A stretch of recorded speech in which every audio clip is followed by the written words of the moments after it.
Olá, eu sou Laudeci Ferreira, doutora em Desenvolvimento e Meio Ambiente pela Universidade Federal da Paraíba. Sou escritora, psicopedagoga, professora e educadora ambiental. É com uma alegria imensa que estamos aqui para dialogarmos sobre uma temática tão importante, tão necessária, que é a temática sobre a relação da humanidade com a natureza, né? E aí eu gostaria de agradecer imensamente ao convite, né, da secretária municipal de educação do município de Nova Cruz, na pessoa da professora Socorro Ângelo, agradecer ao prefeito, senhor Flávio César Nogueira, agradecer às professoras, coordenadora pedagógica Terezinha, a professora Luzia Vieira, técnica da SME de Nova Cruz. Agradecer a todos os professores, alunos, gestores, toda a comunidade escolar, assim como todas as secretarias, inclusive a de meio ambiente, agradecer à sociedade da cidade de Nova Cruz pela oportunidade de falarmos, de conversarmos, dialogarmos sobre a educação ambiental, né? Então, é com muita alegria que iniciamos esse nosso diálogo. É muito interessante que escolas, né, do mundo inteiro possam fortalecer, se enraizar nesse compromisso com a educação ambiental, né? Com as políticas públicas de meio ambiente, né? Tendo em vista a necessidade natural do ser humano em se fazer pertencente a essa natureza, né? E por isso aqui hoje nós vamos estar tratando da temática educação ambiental e sistematização de um currículo escolar sustentável. Próximo slide, por gentileza.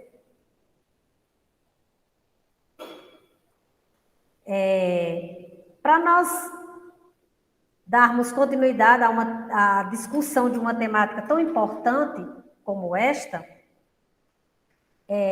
eu vou recitar uma poesia titulada Saudade da Chuva. Essa poesia é de minha autoria, está no meu livro Brasil que Temos, o Brasil que Queremos, Manual do Fazedorismo. Saudade da chuva.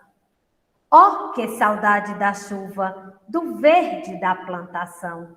O cheiro da terra molhada me dá muita animação, pois sei que com certeza o pobre tem o feijão, o arroz, a farinha e a água na cabacinha. Mas quer ver que tristeza dá? É não ver a chuva cair. O sertanejo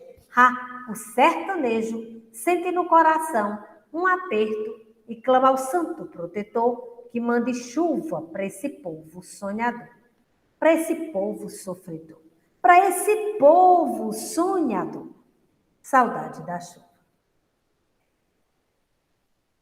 Então, é nesse clima de pertencimento que precisamos ter da natureza que nós vamos dar continuidade a esse diálogo. Bom, para dialogarmos, nós vamos tratar de 3 pontos importantes. Primeiro ponto: por que o ser humano precisa repensar suas atitudes na sua relação com o ecossistema?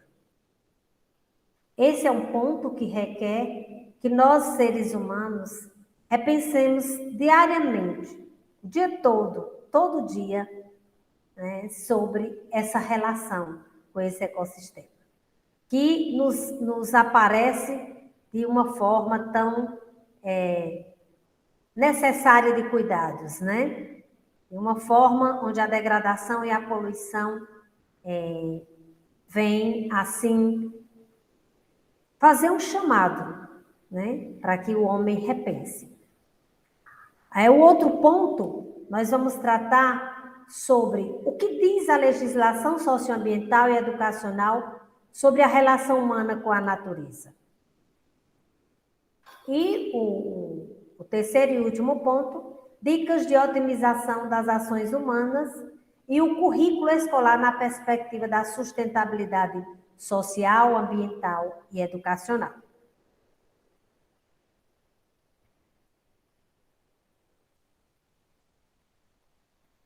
Bem, nós temos esse entendimento quando nós passamos a pensar que antes mesmo de pertencermos à escola, fazemos parte de um universo que envolve a família, a natureza, a sociedade, né? Então, quando nós passarmos a se pertencer a esse meio, é quando nós já temos essa compreensão. Então, sim, com essa compreensão, nós trazemos esse pertencimento.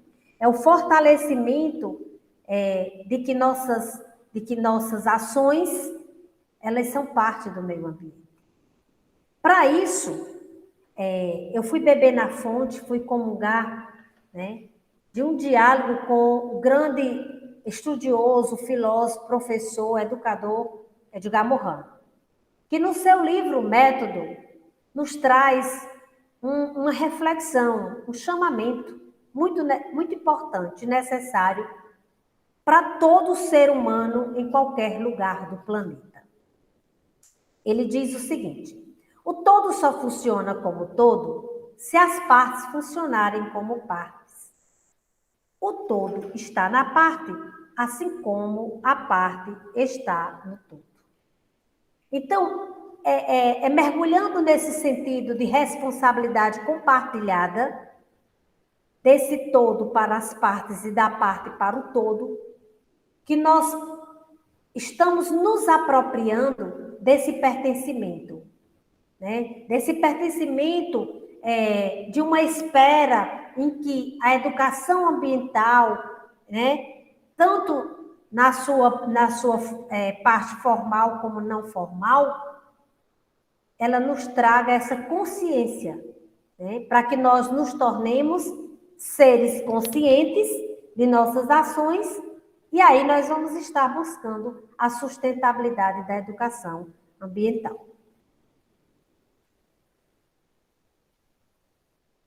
Para que nós possamos ter a ciência, né, desse pertencimento, nós podemos nos perguntar como se tornar consciente das ações sustentáveis de educação ambiental no ambiente escolar. Bem, para termos essa ciência dessa conscientização, dessa sensibilização para a educação ambiental, nós partimos do princípio da ordem e da relação socioambiental, né, que devem ser o principal interesse da ciência moderna. Como isso se justifica? Se justifica pelo fato da necessidade em saber como funciona a relação do homem com o desconhecido e que resultados traz essa relação para a sociedade e a natureza. Se nós fizermos esse questionamento, nós vamos estar, claro, com certeza, nos tornando conscientes de nossas ações. E a compreensão da relação da humanidade com a natureza, para tratar sobre isso, nós dividimos em 4 passos. O primeiro passo, para entrarmos nesse pertencimento, é nos fazer sempre essa pergunta: qual é o envolvimento da relação da humanidade com a natureza? Até que ponto eu preciso dessa natureza para eu sobreviver? Essa natureza, ela me traz os elementos básicos para a existência das espécies vivas, inclusive nós, seres humanos. Então, como eu estou me relacionando, né, com essa natureza? O segundo passo: como o ser humano se relaciona com essa natureza? O que eu, como pessoa à parte, tenho feito com os resíduos sólidos que eu gero, descarto, em qualquer lugar que eu esteja? O que tenho feito para cuidar da água que eu bebo? O que tenho feito para cuidar do ar que eu respiro? Como cuido do solo que eu preciso para retirar os alimentos para que eu me alimente? Esse solo que é para minha moradia, para armazenar a água que eu preciso para beber. É com esses questionamentos que nós vamos nos tornando seres conscientes e nos sentindo parte do meio ambiente. Então, para responder a todas essas indagações, né, a todas essas dúvidas, nós vamos adentrar ao terceiro passo, que vem falar sobre os fundamentos teóricos. E aí, mais uma vez, nos perguntamos: que fundamentos teóricos auxiliam na compreensão da relação humana, social e educacional com a educação ambiental? Né? Então, é preciso que eu compreenda essa relação e que eu conheça.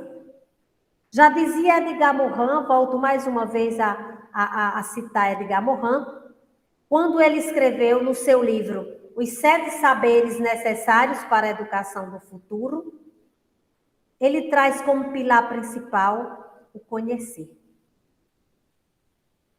E esse conhecer deve ser, sim, parte desse pertencimento.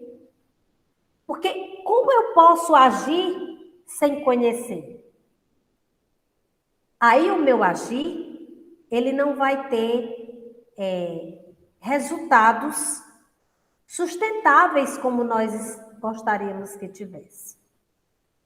Então, para que a gente possa agir de forma justa, né, termos a justiça ambiental e social que tanto desejamos, é preciso a gente conhecer as legislações. Elas nos auxiliam no nosso dia a dia. E aí, eu faço uma pergunta a você. Você na sua família, você na sociedade, você na sua escola. Você já buscou as legislações ambientais para se fortalecer do que diz as legislações, para que você possa cuidar de forma segura, sustentável, da sua vida, da vida do outro e da vida da natureza, do ecossistema? Você já fez isso? Se você já fez, continue fazendo. Esse é o caminho. Se você não fez, o convite é fazer. Por quê? Para que você possa continuar existindo no planeta. Para que você possa continuar existindo no planeta e continuar vivendo com saúde. Porque de que vale a vida sem ter saúde? Então, a Constituição Federal de 1988 é o primeiro elemento básico para que a gente possa beber nessa fonte desse conhecimento. Essa Constituição, ela vem nos falar, lá no artigo 1º, inciso 3, o direito ambiental brasileiro está vinculado à dignidade da pessoa humana. E a dignidade da pessoa humana diz ter qualidade de vida.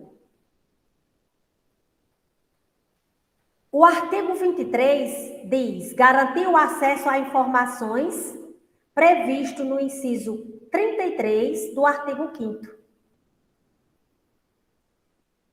Onde quer que você esteja, você já se apropriou das informações necessárias, suficientes para trabalhar a educação ambiental na sua vida, na vida da natureza? A Constituição faz esse chamado. E ainda diz que é um direito seu ter direito à informação. E aí eu pergunto, como essa informação está chegando? Onde quer que você esteja, na sua escola, na sua sala de aula. Você está trazendo a informação necessária para que você e a comunidade escolar tenham qualidade de vida? Então, o artigo 5º, né, no inciso 2 do parágrafo 3º do artigo 37, e no parágrafo 2º do artigo 216, também vem chamar a nossa atenção para essa responsabilidade. E o artigo 225, no parágrafo 3º, vem dizer sobre responsabilidade, infrações, multas, reparação de danos, preservação, dentre outros. Eu tenho trabalhado isso na minha vida, onde quer que eu esteja. Isso é ter ações sustentáveis, é ter escola sustentável, é ter uma sociedade sustentável. Outro elemento básico para a discussão da educação ambiental diz respeito à Política Nacional do Meio Ambiente, que é a Lei 6.938, de 31 de agosto de 1981. Então, é a lei maior, né? Depois, claro, da Constituição Federal, que vem nos fazer um convite para nós nos conscientizarmos e pertencermos ao meio ambiente. E aí, lá no artigo 2º, diz, tem o objetivo a preservação, melhoria e recuperação da qualidade ambiental propícia à vida, visando assegurar no país, no nosso caso aqui o Brasil, condições do desenvolvimento socioeconômico, aos interesses da segurança nacional e à proteção da dignidade da vida humana, atendidos os seguintes princípios. Inciso 10. Educação ambiental a todos os níveis de ensino, inclusive a educação da comunidade, objetivando capacitá-la para a participação ativa na defesa do meio ambiente. Observe que o convite é para nós todos, né? Todos os níveis e modalidades de ensino no Brasil precisam estar com esse diálogo, né, de pertencimento, de meio, e trabalhar em prol da educação ambiental.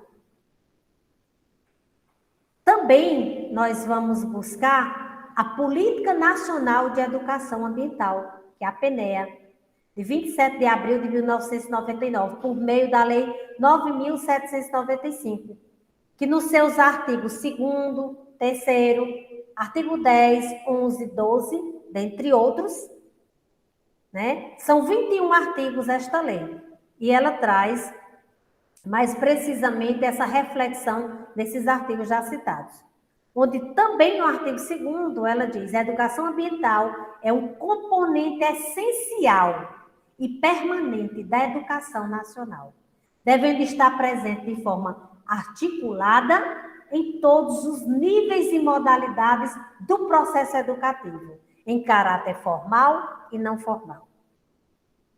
Eis porque da gente envolver aí a sociedade como um todo, como já diz a própria Constituição, assim como envolver os ambientes escolares privados e públicos.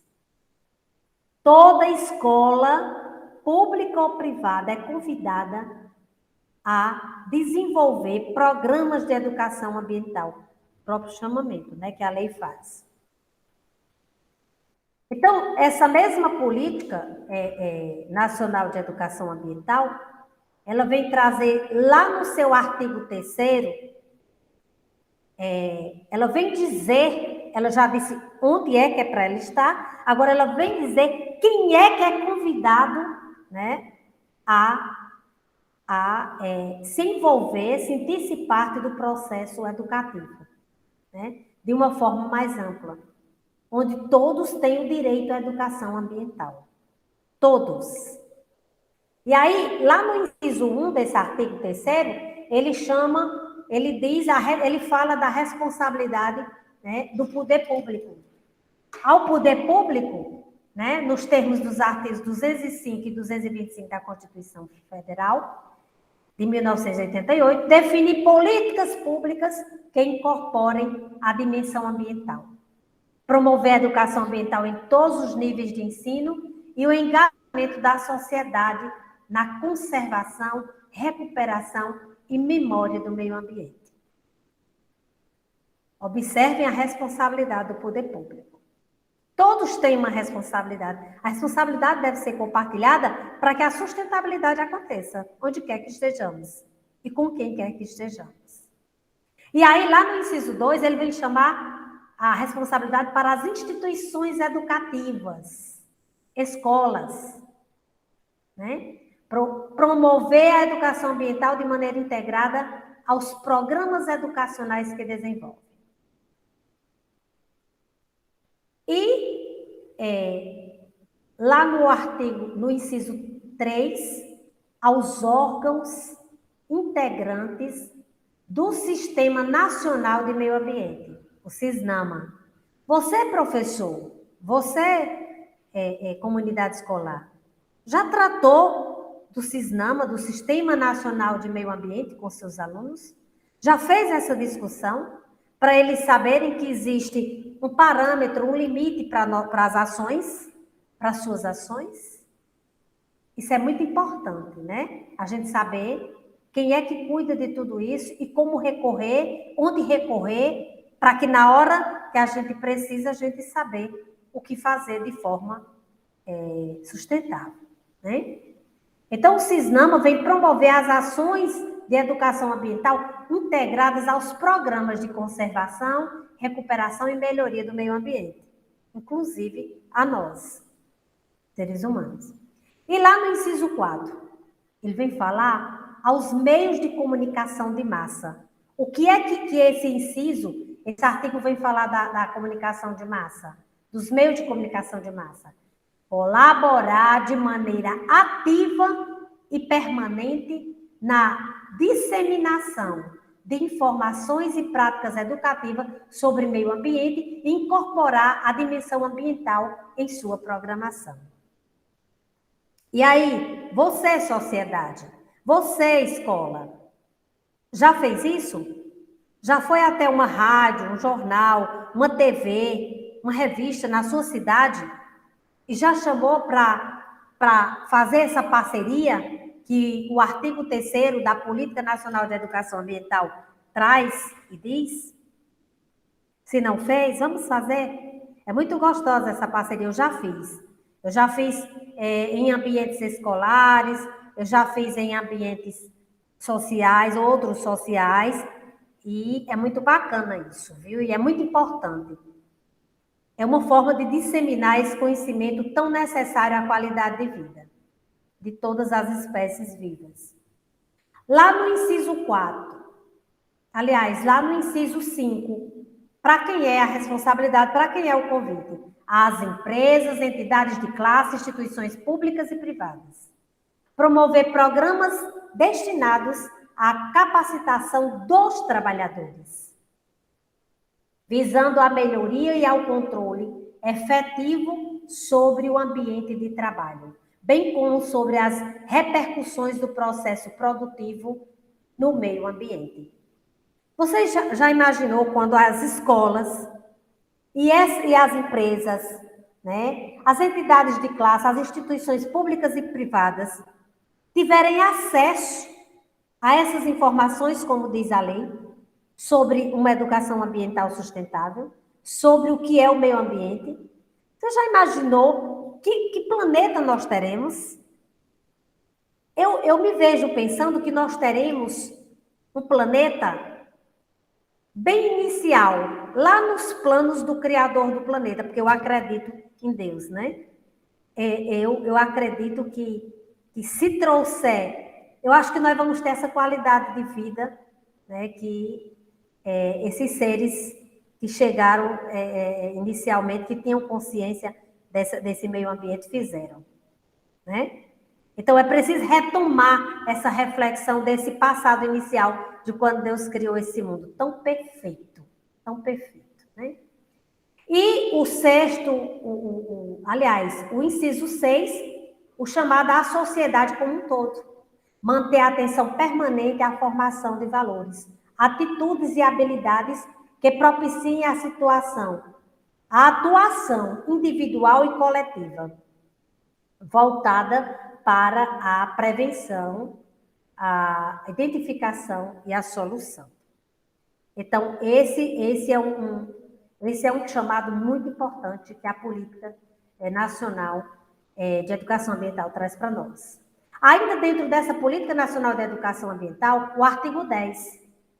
O artigo 10 vem falar sobre a educação ambiental será desenvolvida como uma prática educativa, integrada, contínua e permanente, em todos os níveis e modalidades de ensino formal. Olha só, quão necessário e quão importante é a gente saber do que diz esse artigo. No parágrafo 1º, a educação ambiental não deve ser implantada como disciplina específica no currículo de ensino da educação básica.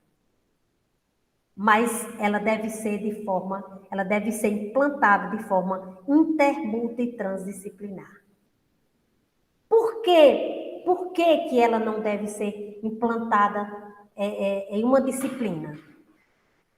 Porque no pertencimento das relações sociais que nós temos, o aluno que está aprendendo, está ali com o professor do componente curricular matemática, ele é o mesmo que está no componente curricular da língua portuguesa. E assim sucessivamente. As suas dúvidas pairam sobre ele como ser meio ambiente em qualquer componente curricular. Não é só o professor do componente curricular Ciências da Natureza que tem essa responsabilidade, porque todos que estão ali, todos os componentes devem conversar, dialogar com o ser aprendente, que é o aluno. E ele, por si só, faz parte do todo.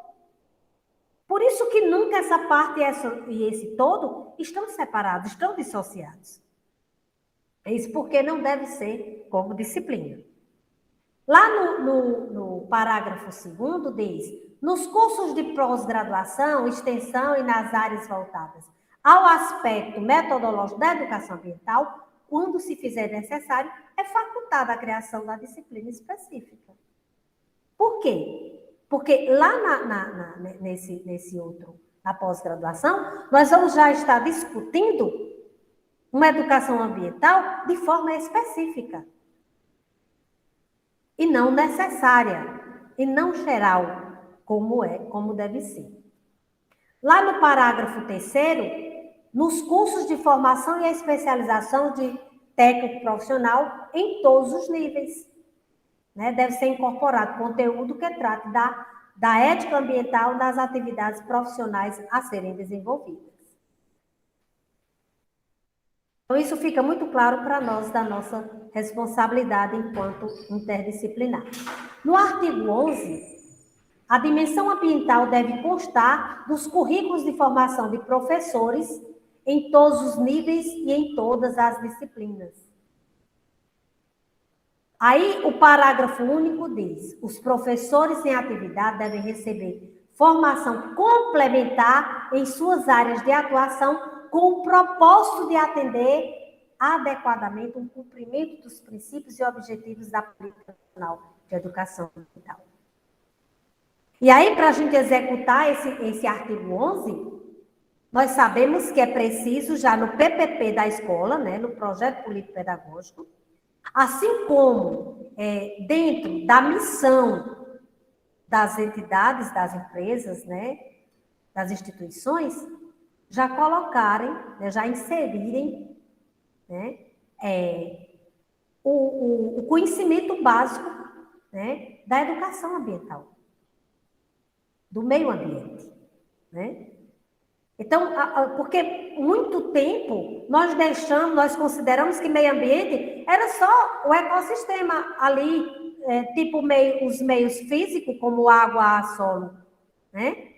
O meio biótico, com plantas, animais e micro-organismos. E nunca pensamos no antrópico, como relação de pertencimento, onde o homem teria essa responsabilidade. E aí, por isso que nós nos tornamos seres tão distantes do cuidado com a natureza. E por isso que impactamos tanto. Impactamos de forma negativa, de tal modo que estamos na condição ambiental, planetária que estamos. Ar poluído, quantas doenças e doenças chegando, né? Matando. Nós sabemos disso, o quanto isso nos fez sofrer com a pandemia da Covid-19. Quanto ar poluído nós temos, né? Então, se nós já tivéssemos entendido, compreendido, percebido que nós fazemos parte desse meio, talvez a coisa tivesse sido diferente. Mas nós estamos aqui para aprender. E todo tempo é tempo de aprender. Né? Por isso, nós estamos nesse convite de que você se sinta parte do meio e venha fazer a diferença. Então, os professores se percebem, né, nesse momento, o quão é importante a gente tratar da educação ambiental. Né? E aí está o parágrafo fazendo esse convite. Lá no artigo 12 diz a autorização e supervisão do funcionamento de instituições de ensino e de seus cursos nas redes públicas e privadas observarão o cumprimento dos dispositivos dos artigos 10 e 11. É para perceber que o chamado é para que a gente execute essa prática da educação ambiental. Também nós temos uma outra legislação, né, um outro viés, instrumento muito importante do meio ambiente, que é o Programa Nacional de Educação Ambiental, PRONEA 2005. E no PRONEA a gente vai perceber a importância de se desenvolver programas de educação ambiental nos ambientes, né, escolares, sociais, para que a gente possa versar sobre a sustentabilidade, a qualidade de vida. Também nós temos aí outro instrumento importante, a Resolução CONAMA, 404 de 2008. É de 2008. Mas, bom, se é de 2008, por quantas vezes eu já trabalhei isso dentro da minha sala de aula? Para que meu aluno pudesse perceber que existe esse cuidado, né, com os resíduos sólidos, com a coleta seletiva desses resíduos. Eu tenho na minha escola implantado de forma integrada, contínua e permanente a coleta dos resíduos sólidos.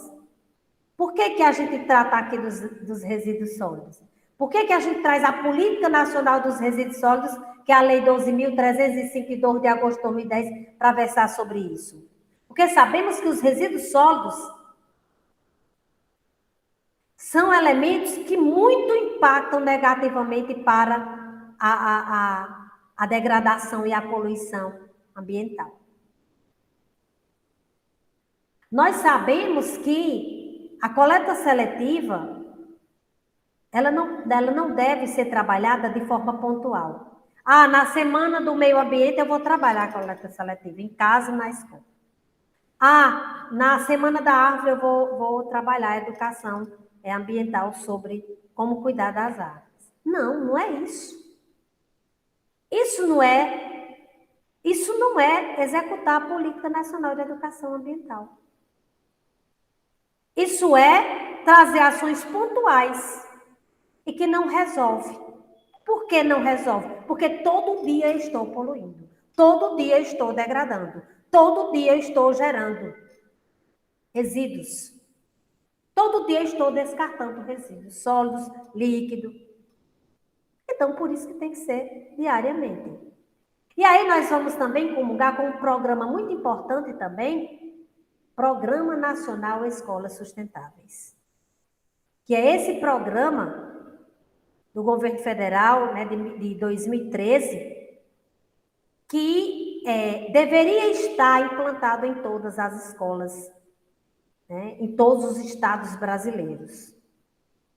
Que os governos municipais, estaduais, se preocupassem de, junto à escola, desenvolver esses programas, muito importantes. Nós sabemos que é a partir desse cuidado, né, que nós vamos estar gerando qualidade de vida. Aí também nós vamos beber na fonte dos protocolos, né? Voltando lá à Política Nacional dos Resíduos Sólidos, eu acho importante dizer sobre o que diz essa lei. Ela fala sobre ser uma lei de um formato que haja ações em compartilhamento. Tudo precisa estar compartilhado. E ela ainda estipula prazos para que as coisas aconteçam. Por exemplo, nessa lei trouxe como prazo para erradicar os lixões existentes no Brasil em 2014. E, lamentavelmente, hoje a gente ainda vê mais de 3.000 lixões existentes no Brasil. Então, é preciso a gente repensar essa ideia. Como repensar? Você já fez um trabalho de reflexão sobre isso na sua escola, professor?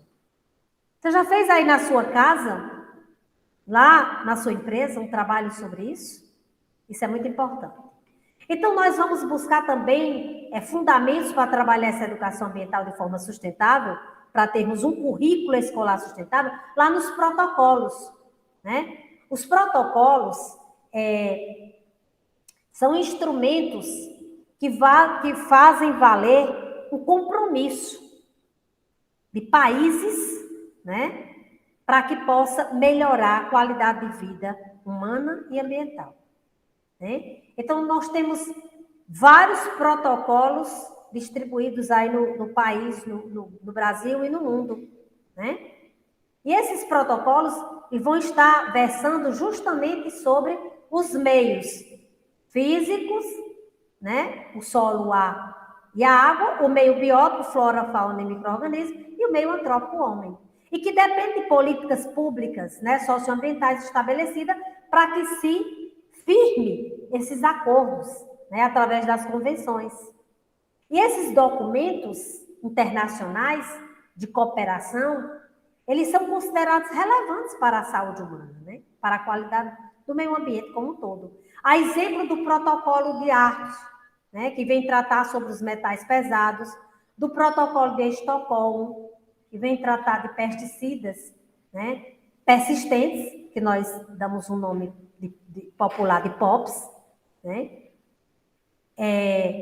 de como lidar com esses pesticidas, né, o protocolo de Gutenberg, desculpe, que vem tratar da acidificação, o protocolo de Kyoto, que vem tratar do aquecimento global, o protocolo de Montreal, que vem falar sobre a camada de ozônio, o que está acontecendo com ela, o que devemos fazer, para quê, por quê.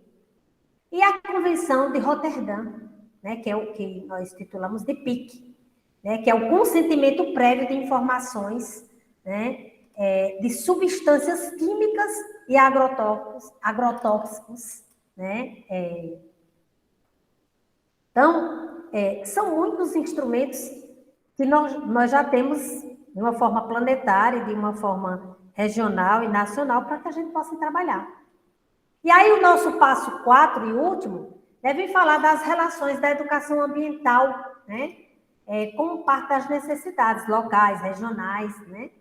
Por meio de uma legislação socioambiental, né? Econômica, educacional, e cultural e política, né? E aí, essas ações, a gente, mais uma vez, reforça. É preciso estar sendo desenvolvida de forma contínua, permanente e integrada. Se não acontecer nesse tripé, eu não estou fazendo educação ambiental de forma sustentável. E aí, você que está me ouvindo, me assistindo, pode estar se perguntando, mas como eu posso trabalhar isso dentro da minha escola? Né? De que forma? Bom, existem várias formas de você trabalhar, né, essas temáticas, né, socioambientais. Por exemplo, eu pude desenvolver um trabalho lá na cidade de Fortaleza, no estado do Ceará, em 3 escolas municipais, das quais eu era docente. Nós desenvolvemos trabalho de coleta seletiva, onde a gente fazia um trabalho de forma interdisciplinar da seguinte maneira. Eu era professora de matemática em uma das escolas, noutra eu era professora da língua portuguesa e em outra eu era professora de ciências da natureza. E como é que eu, enquanto professora desses 3 componentes curriculares, eu trabalhei a coleta seletiva e a energia elétrica e água? O que nós fizemos? Eu convidei meus alunos dessas 3 escolas e disse para eles, olha, a nota do bimestre vai ser uma nota sobre as nossas ações de educação ambiental no que se refere ao tratar os resíduos sólidos.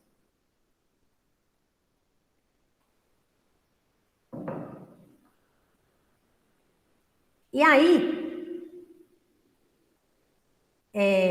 o que nós fizemos? Nós vamos fazer o seguinte, nós vamos procurar perceber o quanto nós impactamos o meio ambiente com as nossas ações. O que nós vamos fazer? Você em casa, você é aluno, você vai separar, vai fazer a coleta seletiva dos seus resíduos em casa. E aí, no final do bimestre, você vai trazer, cada um vai trazer. E aí nós vamos fazer um trabalho com esses resíduos. E aí assim nós fizemos, né? Nós trabalhamos esses resíduos, e no final do bimestre eles trouxeram. Então, para dentro do diálogo, nós fizemos um círculo, e aí eu chamei Ana, eu disse, Ana, quantas embalagens, né, de detergente a sua casa descartou, né, utilizou durante esses 2 meses? Ela, tia, 2. E você, Paulo, quantas? Tia, lá em casa foram 3, lá em casa a gente usa muito detergente. Então, vamos lá. Se eu juntar as embalagens de Paulo e Ana, quanto nós teremos? 5. E 5? 5 é um número par ou é um número ímpar? 5.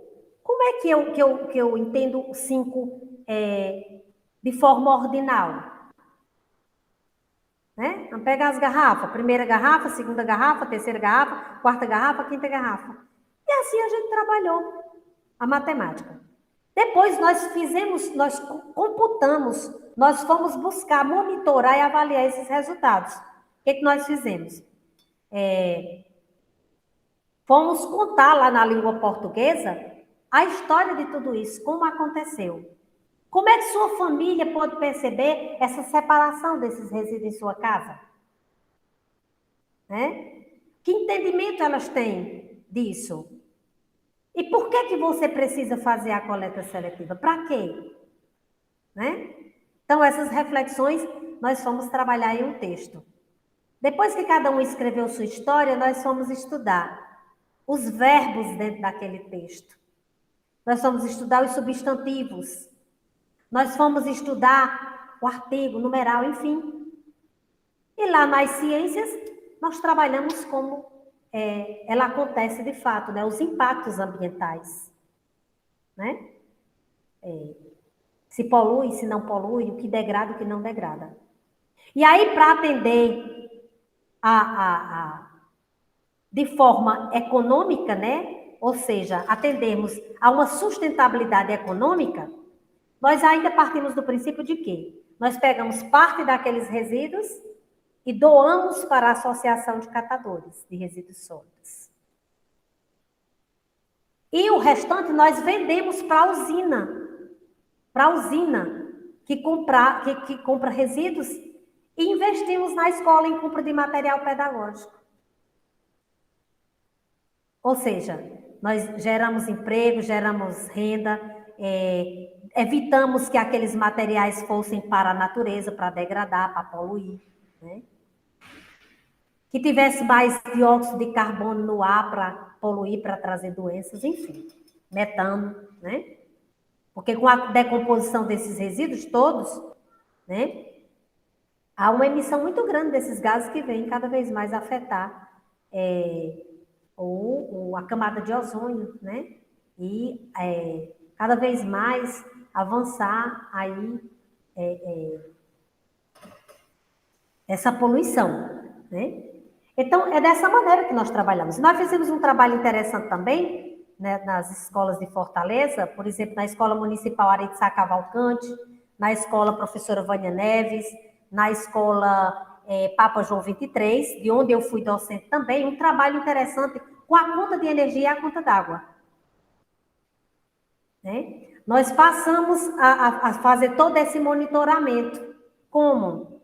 Todos os dias, na minha sala de aula dessas 3 escolas, por ordem de chamada lá, né, no diário de classe, 2 alunos eram convidados a ser o líder, o amigo ambiental, né, daquele dia. Então, um ficava cuidando dos espaços, né, na hora do recreio, na hora da saída dos alunos, e o outro cuidava durante a aula, né, para que ventiladores, ar-condicionado, lâmpadas não ficassem ligados, torneiras não ficassem ligadas enquanto não estivessem em uso, né, esses instrumentos. E aí, esses produtos, né? E aí, no final de 3 meses, nós fizemos esse de forma trimestral. Nós fomos observar o quanto tinha reduzido o consumo da energia elétrica e o quanto nós tínhamos reduzido em valor econômico, quanto nós tínhamos deixado aí, né, mitigado tudo isso. Reduzido essa conta de energia e de água. Em casa, eles levaram também para casa. E seus pais, por sua vez, amaram aquilo.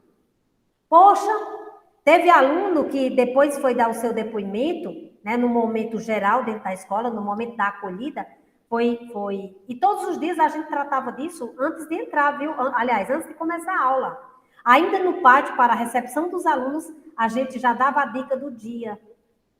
E foi um trabalho bastante interessante, muito produtivo. E que, assim, vale muito a pena, porque a gente percebe que as pessoas se tornam cada vez mais conscientes de sua responsabilidade com a natureza e consigo mesmo, com a qualidade de vida. E ainda, você pode trabalhar, professor, através de palavra cruzada, né? Toda essa questão das temáticas ambientais, você pode trabalhar através de palavra cruzada, jogo do acerta mais, lata mágica, produção de cordel, jogo do dado, né? Trava-línguas, bacana. Eu fiz um trava-língua bacana, um trava-línguas com eles que me deu assim, até hoje me dá água na boca, só em falar. Né? Então, trazer filmes para discutir, enfim, são muitos meios, né, estratégias que nós podemos usar para trabalhar a temática ambiental na nossa sala de aula, e onde quer que a gente esteja. Para reforçar toda nosso entendimento de pertencimento da natureza, a Unesco, né, ela pede a todos os países para porem a educação ambiental no centro dos currículos escolares, até 2025. Ou seja, está bem aí, né? Já estamos em 2022. Porém, a educação ambiental de forma integrada, contínua e permanente, na perspectiva da transdisciplinaridade, interdisciplinaridade e multidisciplinaridade. Por isso que trabalhar pontual a educação ambiental não é atender à legislação, né? E aí nós sabemos, chegou a vez da contribuição, né, de um instrumento legal, que é o Projeto Político-Pedagógico das Escolas, né? Então, para que nossa escola se torne sustentável, tenha um currículo sustentável, é preciso que o tripé, gestão, espaço físico e currículo, trabalhe de maneira, em ordem de relação, toda essa perspectiva da sustentabilidade. Isso é tornar seu currículo sustentável. E aí, nós trazemos, né, algumas reflexões, algumas dicas para que você possa se inteirar do quanto é importante você estar atento às suas ações, quer seja na escola, quer seja em casa. Você sabia que 1 litro de óleo de cozinha pode contaminar até 25 mil litros de água? E pode ser essa água que você está bebendo? Né? Então, o óleo lançado no rio, no mar, nas lagoas, causa a morte de peixes e outros animais. E também traz doenças para nós, viu? Até causar também a morte. Então, o óleo... Você sabia também que o óleo lançado na pia da sua casa, em vaso sanitário, causa entupimento e vazamento, né, na tubulação? E pode haver infiltração e até danificar parede, cair paredes? Eu já vi muitos casos sobre isso. Você sabia que esse óleo que você descarta na sua pia, ele pode ser transformado em biodiesel? Ou seja, você sabia que pode se tornar um produto renovável, né, para geração de energia elétrica? E a gente mitigar o uso dessa energia elétrica que a gente usa, que é uma energia que não é renovável, que é uma energia fóssil, que degrada o meio ambiente? Pois com o óleo você pode, sim, o óleo pode ser transformado em biodiesel. E abastecer geradores, né? Como é importante a existência de geradores, né? Para que não falte energia elétrica, né? Então, o óleo diesel, o biodiesel, pode sim, né? Abastecer geradores e veículos, né? Com motor diesel. Quão importante, né? E as embalagens. Você já pensou, você já imaginou que as embalagens de metal, tipo essa tampinha de metal de refrigerante, de outros produtos, assim como outros metais, eles são 100% recicláveis?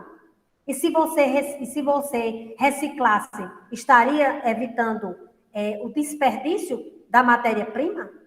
Pois é, tem tudo isso e muito mais, que tem uma durabilidade, né, enorme. A reciclagem, ela evita o desperdício da matéria-prima de dinheiro, né? Mitiga o desmatamento. E ainda gera emprego e renda. Então, é nesse viés que a gente precisa trabalhar essa ideia, essa relação de pertencimento, né, do meio. Outras dicas importantes. Você sabia que... Você já se deu conta, né? Você já se deu conta de que esse óleo descartado no mar causa falta de oxigênio para os peixes?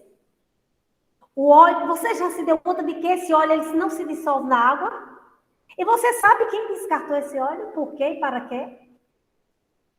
Você sabia que a humanidade pode estar descartando óleo no mar e nos rios e nos lagos e está matando inúmeras espécies, tornando até em modo de extinção?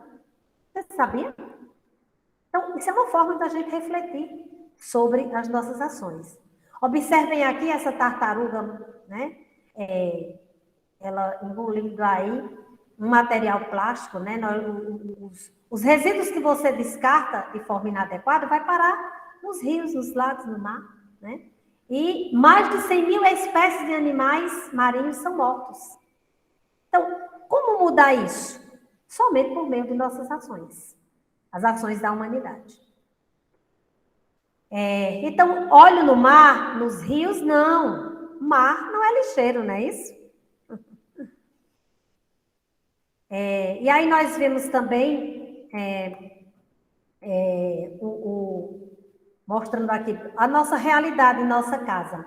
Olha só, o entupimento do cano de pia. O quão óleo, juntamente com os outros resíduos, forma uma crosta na parede do cano e com isso gera os transtornos, né? Quem não já se viu com a pia entupida? A pia cheia de louça e aquele mar d'água fedido, com um mau cheiro muito grande, né? Então, nossas ações. Se o óleo tivesse sido descartado de forma ambientalmente adequada, você tivesse reservado em uma vasilhazinha para entregar na usina, né, ou vender na usina, não estaria numa situação dessa, né? Então, por que descartar óleo nos canos da pia, lavatório e lavanderia? É para a gente refletir. Então, o Oldman, um grande estudioso, professor, filósofo do meio ambiente, ele traz lá no seu livro Lixo uma reflexão muito importante, e eu gostaria de compartilhar com todos. Ele diz o seguinte: uma imensa maioria dos cidadãos não vê os descartes da casa onde mora enquanto assunto sob sua responsabilidade direta. Lixo é problema do vizinho, dos lixeiros, dos catadores, dos vereadores, da prefeitura municipal, das empresas de limpeza ou, no máximo, dos ambientalistas. Mas de quem o coloca no mundo não seria de forma alguma. Gente, essa é uma reflexão muito interessante. E aí eu trago também no meu livro titulado Amigo Ambiental, uma Questão Legal, lançado em 2016, lá na página 13, o formato aí do lixão, né? O quanto nós estamos poluindo quando não damos o destino ambientalmente adequado, destino para os resíduos que geramos, descartamos. Então, você sabia também que os aterros sanitários e os lixões, eles precisam estar numa distância mínima de 2 quilômetros das residências? Pois é. Inclusive, tem um artigo de minha autoria publicado e de alguns outros estudiosos, pesquisadores sobre isso. E isso é muito, muito importante a gente ter ciência, se conscientizar sobre isso, né? Eu fiz uma pesquisa em um estudo em 15 aterros na cidade de São Paulo. E lá os resultados desse estudo resultou em uma ocorrência de 351 óbitos por câncer de fígado, 165 de câncer de bexiga, 224 por leucemia em adultos, 25 óbitos por leucemia entre crianças e mais de 299 por malformação congênita. Tudo isso observado nas áreas próximas aos aterros sanitários. E aí, o que fazer para mitigar, para resolver, para mitigar essa problemática? Que a gente possa evitar que cada vez mais uma grande quantidade de resíduos sólidos e líquidos vá parar nos lixões ou nos aterros sanitários. Como? Por meio da coleta seletiva, muito simples, né?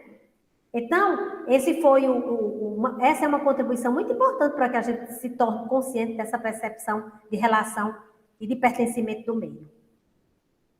Também existe uma contribuição muito interessante do estudo da ecologia política, que vem tratar sobre o pertencimento de uma forma a dar visibilidade às situações como essas. A justiça ambiental, né? A nos fazermos parte e sermos parte com qualidade, termos saúde, né? Então, isso também traz uma reflexão muito importante e necessária, né? Também nós trazemos outras dicas que se fazem necessárias, né?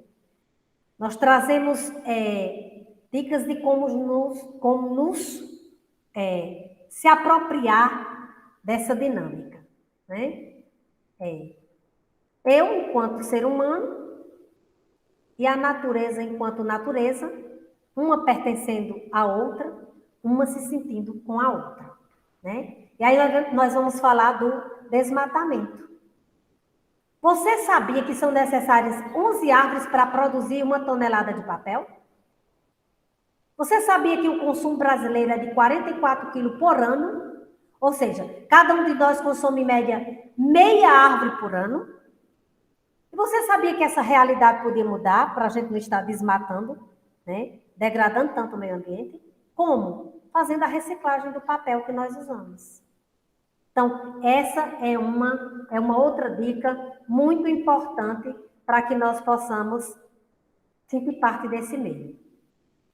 Outra dica importante é da gente avaliar e monitorar o que a gente deixa de reciclar, para a gente perceber o quão a gente está deixando de gerar emprego e renda. Eu tenho um artigo publicado sobre a reciclagem, né? E essa eu fiz lá na cidade de Fortaleza, né? Para a gente avaliar a estimativa do ganho com a reciclagem na cidade de Fortaleza. Essa pesquisa eu desenvolvi em 2020, né? E nós pudemos perceber, está também como assunto da minha tese de doutorado, que foi sobre os impactos ambientais, né, em aterros sanitários, né, e em usina de biogás. E nós percebemos que lá, em Fortaleza, por Fortaleza não ter de forma sustentável, ou seja, não ter de forma institucionalizada a coleta seletiva, ela deixa de arrecadar todo mês 23.827 reais só por não fazer a coleta seletiva. Você já imaginou e se percebeu o que significa 23 milhões, quase 24 milhões de reais na geração de emprego e renda? Você já imaginou? E tudo isso só por fazer a coleta seletiva? Quão é importante a coleta seletiva na vida da natureza e das pessoas, né? Então, a saúde humana, ela precisa estar em evidência. E ela só estará em evidência se nós cuidarmos dessa natureza, né? Observe que a maior parte, mais de 30% dos casos de câncer de pele, de acordo com o Instituto, né, de Câncer, diz que é por conta dessa inserção dos raios da radiação ultravioleta, né? Os raios do sol que estão chegando até a Terra. Ou seja, nós estamos degradando tanto a natureza que, ao invés da camada de ozônio estar protegida, ela está sendo desprotegida, né? E tanto aquecimento acontecendo entre nós. Quanto derretimento das geleiras nós estamos vendo acontecer? Quanta escassez das chuvas nós estamos percebendo que está acontecendo? De uma forma desequilibrada. Porque isso, os fenômenos naturais acontecem. Mas os fenômenos mas as ações que nós humanos praticamos, isso depende de nós. E você sabia que a redução da eficiência do sistema imunológico, a catarata, ela depende de nossas ações também? Porque quanto mais raios houver radiação ultravioleta de UV do sol, mais catarata a humanidade terá, né? Então, uma problemática tão perto de nós, quantos de nossa casa não tem catarata? E a gente sabe que esse quadro se agrava por conta dessa falta da proteção equilibrada da camada de ozônio, né? Então, mais uma situação em que a gente precisa ter consciência disso. Está aí os resíduos sólidos, né? O desperdício de dinheiro com os resíduos sólidos misturados, né? Onde poderia ter sido feita a coleta seletiva e estar gerando emprego e renda, né? E evitando o desperdício da matéria-prima.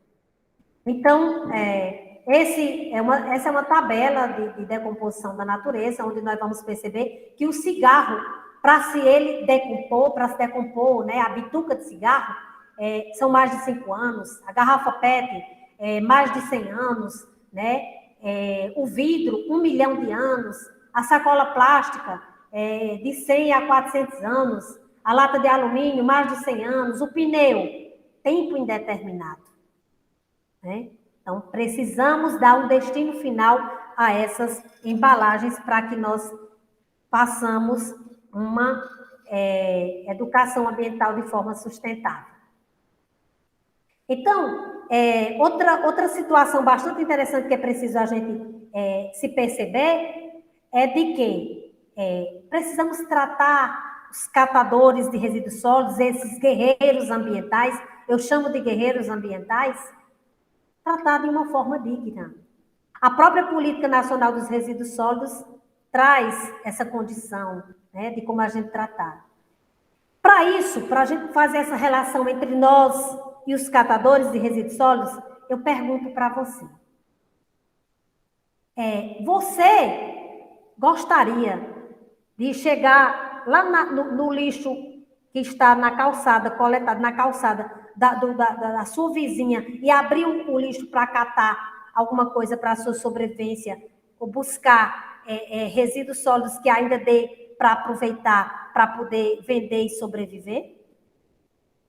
Se você não tem, você não se sente à vontade em fazer, em abrir essa sacola do lixo lá da casa do seu vizinho, ou da rua como um todo, do quarteirão, do bairro, então repense em você misturar os resíduos da sua casa, do seu trabalho.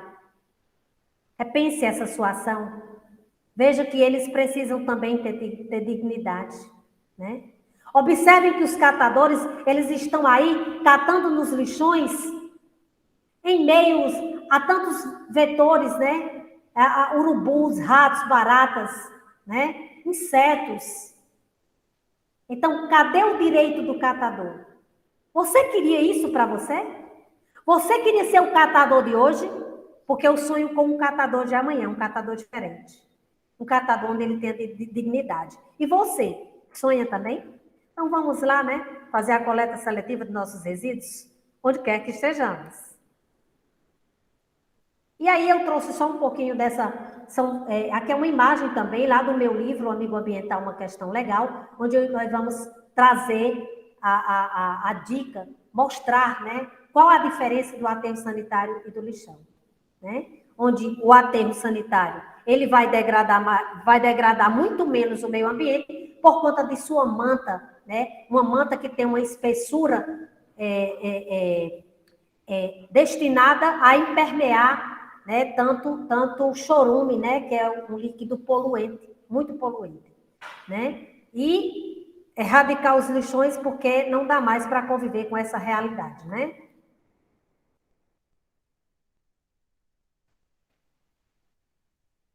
Então, mais uma dica importante. Você sabia, se você se ausentar de sua sala e deixar o seu computador ligado, né, em uma hora por dia, vai consumir 5,5 quilowatts, né, de energia, e também vai emitir dióxido de carbono? Pois é, o dióxido de carbono, em sua quantidade inadequada, vai poluir cada vez mais e provocar cada vez mais o efeito estufa, né? E cada vez mais se avançar, né? Então, observe que se você desligar uma hora por dia na hora do seu almoço, o seu computador, né? Você vai estar deixando no ano de emitir 18 quilos de dióxido de carbono. É outra informação importante.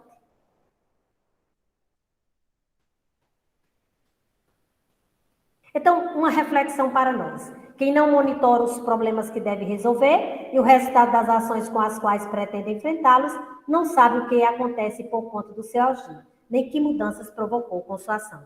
Por isso, chamo você, convido você a monitorar suas ações. E outra dica bastante interessante para nós é a gente se organizar melhor para cuidar desse meio ambiente. Como nós podemos se organizar melhor na nossa escola, né? Para manter a sustentabilidade dos nossos currículos e nossas ações? É monitorar nossas ações com organização.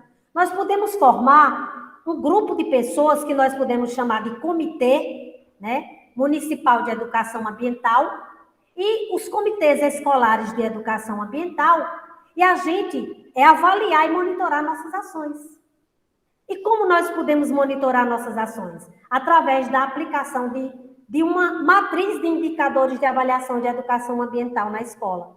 É uma matriz que já é formalizada e que já é aplicada em outros estados, como São Paulo, Rio Grande do Norte, Paraná, Mato Grosso. São estados brasileiros que já têm que já têm suas políticas públicas de educação ambiental bem avançadas e suas ações de sustentabilidade também bem avançadas. Então, você, depois que aplicar a matriz, você pode elaborar uma agenda, que nós vamos chamar de Agenda Escolar de Educação Ambiental, e fazer o registro das potencialidades e das fragilidades das ações humanas ali praticadas naquele meio. E aí, a partir de tudo isso, torna-se elementos fundamentais para se elaborar a política pública municipal de educação ambiental, a política pública estadual de educação ambiental, e assim nós teremos currículos mais sustentáveis, pessoas com suas ações mais sustentáveis e um mundo melhor, né? E uma natureza, né? Uma natureza como deveria ser bem tratada, né? Água limpa, ar limpo, enfim, alimentos limpos, alimentos com a condição da dignidade que a própria legislação traz para a gente. Essas são algumas das referências bibliográficas, né, que nós já falamos. Como referência, o Edgar Morin, Lev, Porto, as próprias legislações, né, o próprio Oldman, são referências bastante interessantes que a gente pode se apropriar. Então, o meu convite fica aqui para que cada vez mais sua escola tenha um currículo sustentável, sua escola seja sustentável, sua família promova a sustentabilidade social, ambiental, econômica, educacional, e que nós possamos ser cada vez mais melhores, pessoas melhores, uma natureza melhor para que a gente possa sobreviver com dignidade. Então, muitíssimo obrigada. Aqui está o meu e-mail, né? Caso você queira tirar alguma dúvida ou me ensinar alguma coisa, trocar ideias, né? Sal, tudo minúsculo. Sal, S-A-L, o número 34, óleo@gmail.com, né? Então, meu telefone de WhatsApp, o DDD 85-9916-0365. Repetindo o e-mail, sal34olho@gmail.com. Muitíssimo obrigada. Meus agradecimentos especiais à Secretaria Municipal de Educação e de Meio Ambiente, dentre outras secretarias, e à Prefeitura Municipal de Nova Cruz, no estado do Rio Grande do Norte, por proporcionar na sua jornada pedagógica um momento tão importante de reflexão sobre a educação ambiental nos currículos escolares. Muitíssimo obrigada.